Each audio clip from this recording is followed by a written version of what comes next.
తెలంగాణ శీతాకాల అసెంబ్లీ సమావేశాలకు ముహూర్తం ఫిక్స్ అయింది. ఎన్నికల్లో ఓటమి తర్వాత మాజీ ముఖ్యమంత్రి కేసీఆర్ ఎందుకనో బయటకు రావడానికి ఇష్టపడటం లేదు. బడ్జెట్ సమావేశాల సందర్భంగా ఒక్కరోజు అసెంబ్లీలో ముఖం చూపించి వెళ్లిపోయిన ఆయన ఫామ్ హౌస్కే పరిమితమయ్యారు. మరి శీతాకాల సమావేశాలకైనా కేసీఆర్ అసెంబ్లీకి వస్తారా? సెషన్స్ కు హాజరై సూచనలు చేసి సలహాలు ఇవ్వాలన్న సీఎం రేవంత్ రెడ్డి పిలుపుకు మాజీ సీఎం స్పందిస్తారా?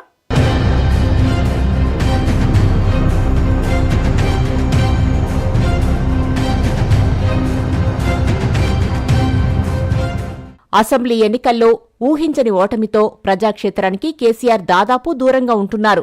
పార్లమెంటు ఎన్నికల్లో ప్రచారం చేసినా అది అంతంత మాత్రమనే చెప్పాలి. ఆయన నేతృత్వంలోని బీఆర్ఎస్, ఆ పార్టీ కీలక నేతలు కేటీఆర్, హరీష్ రావు ప్రభుత్వం మీద పోరాడుతూ చురుగ్గా ఉన్నప్పటికీ కేసీఆర్ లేని లోటు మాత్రం స్పష్టంగా కనిపిస్తుందని అటు ప్రజలు, ఇటు రాజకీయ పక్షాలు అభిప్రాయపడుతున్నాయి. దీంతో మరోసారి అసెంబ్లీ సమావేశం కాబోతున్న వేళ కేసీఆర్ హాజరు మీద విస్తృతంగా చర్చ జరుగుతోంది.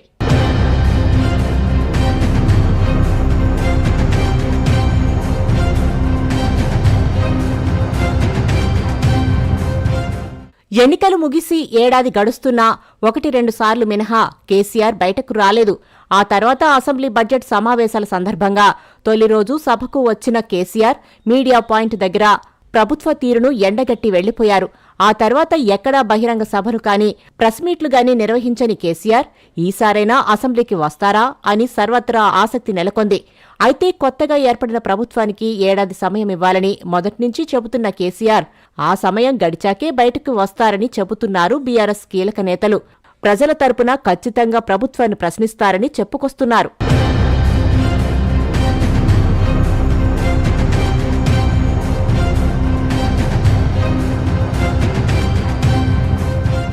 డిసెంబర్ 7తో కాంగ్రెస్ ప్రభుత్వం ఏర్పడి సంవత్సరం పూర్తయింది.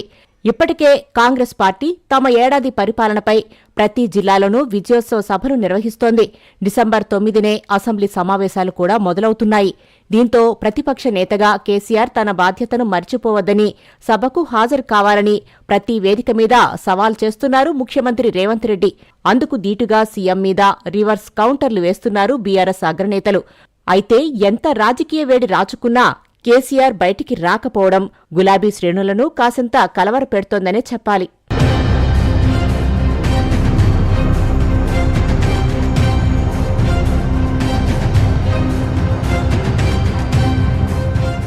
ఫామ్ హౌసులో నేతలు, కార్యకర్తలతో వరుసగా భేటీ అవుతున్న కేసీఆర్ ఈ దఫా సమావేశాలకు హాజరవుతారా, ప్రజల తరపున ప్రభుత్వాన్ని ప్రశ్నిస్తారా అన్నదే ఇప్పుడు సస్పెన్స్గా మారిందే. ఇప్పటికే ప్రభుత్వానికి వ్యతిరేకంగా అనేక కార్యక్రమాలు చేపడుతున్న భారత రాష్ట్ర సమితికి కేసీఆర్ రాక మరింత జోష్ తీసుకొస్తుందనడంలో సందేహం లేదు. అయితే ఆయన రాక మీద బీఆర్ఎస్ వర్గాల్లోనూ స్పష్టత కనిపించడం లేదు.